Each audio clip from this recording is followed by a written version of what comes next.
देख रहे हैं के भारत न्यूज। श्री रामलीला महासंगठन की मासिक बैठक का आयोजन आज महेंद्र रेस्टोरेंट में किया गया। कार्यक्रम की अध्यक्षता संस्था के अध्यक्ष डॉक्टर संजीव आकांक्षी ने की। भगवान राम की स्तुति से प्रारंभ हुई बैठक में विगत कार्यवाही के विषय में महामंत्री प्रमोद रस्तोगी जी ने विस्तार से चर्चा की। साथ ही आगामी कार्यक्रम श्री रामायण मेला के आयोजन को लेकर भी विस्तार से चर्चा की गई।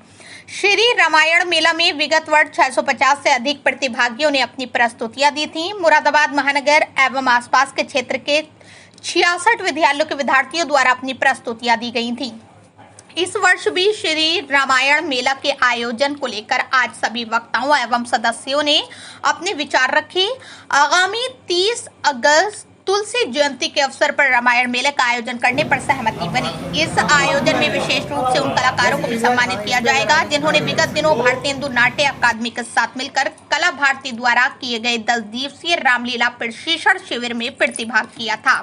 साथ ही मुरादाबाद शैली की रामलीला की उन्नयन और स्थापना में महत्वपूर्ण योगदान देने वाले वरिष्ठ कलाकारों एवं मंचन से जुड़ी विभूतियों का भी सम्मान इस रामायण मेला में प्रस्तावित है। बैठक में सभी के प्रति आभार प्रेमनाथ यादव ने व्यक्त किया। आज की बैठक में कोषाध्यक्ष प्रेमनाथ यादव, डॉक्टर ब्रजपाल सिंह यादव, सुरेंद्र सिंह, पंकज शर्मा, अर्चना शर्मा, रचित रस्तोगी, विनय मिश्रा, के शर्मा, एस.के. मिश्रा, शरद सक्सेना, नरेंद्र कतियाल, रूप किशोर गुप्ता, राजकुमार गोला, राजकुमार गोस्वामी, योगेश रस्तोगी, मुकेश कुमार, एडवोकेट अनिल पाल सिंह आदि उपस्थित रहे। तो मैं तो बस यही चाहता हूँ, क्योंकि उस समय हम लोग ऑफलाइन काम कर रहे थे। कहने का मतलब ये है उस समय स्कूल कॉलेज बंद रहते थे, तो हमारी इतनी अच्छी गैदरिंग होती थी। अब हमें उससे भी ज़्यादा तैयारी करने की ज़रूरत है, क्योंकि अब तो और बढ़ चढ़ के हमारे सामने गैदरिंग आएगी। और मैं प्रमोद भैया से देखिए, रामलीला महासंगठन की ये बैठक है और पिछले वर्ष हमने एक बहुत बड़ा कार्यक्रम मुरादाबाद में करा था, श्री रामायण मेला। उसी बिंदु पर आज यह चर्चा हो रही है, क्योंकि जिस तरह से विद्यालयों में से हमारे पास कॉल आ रही हैं।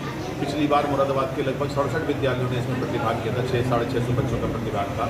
इस बार भी ये कार्यक्रम, ये संख्या लगातार जिस तरह से हमारे पास कॉल आ रही हैं और हमने कुछ एंट्रियाँ भी नोट की हैं कौन कौन से विद्यालय से कितने बच्चे आ रहे हैं, ये संख्या 1000 से ऊपर पहुँचने वाली है। आज यहाँ बैठक में इसी पर चर्चा कर रहे हैं कि कैसे इस कार्यक्रम को एक ही दिन में इस कार्यक्रम को सुचारू रूप से करा जाए और वेन्यू क्या रखा जाए। तो पंचायत भवन पर सबकी सहमति हो रही है कि पंचायत भवन में ये कार्यक्रम हो। इसके लिए हम मुरादाबाद के वरिष्ठ प्रशासनिक अधिकारियों से वार्ता करके पंचायत भवन में ये कार्यक्रम किस स्थिति में संभव है, कोई और तो कार्यक्रम वहाँ नहीं है, ये हो और सभी विद्यालयों से संपर्क कर विद्यालयों का मैक्सिमम पार्टिसिपेशन आ जाए और बच्चों को कोई असुविधा ना हो। पिछली बार भी नहीं हुई थी, हालांकि बच्चे जैसे जिस मन से बच्चे आते हैं उसी मन से बच्चे आएँ, गार्जियन आएँ।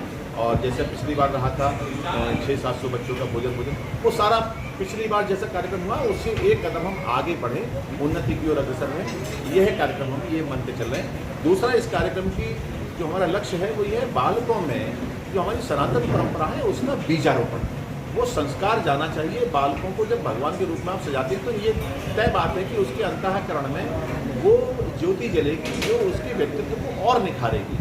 बस इन्हीं बिंदुओं को लेकर के आज यहाँ चर्चा हो रही है और इस कार्यक्रम पर ये हम आज इस निष्कर्ष पर पहुँचेंगे आज ही कि ये कार्यक्रम कब हो और इसका स्वरूप और पिछली बार के मुकाबले और विराट स्वरूप कैसे हो।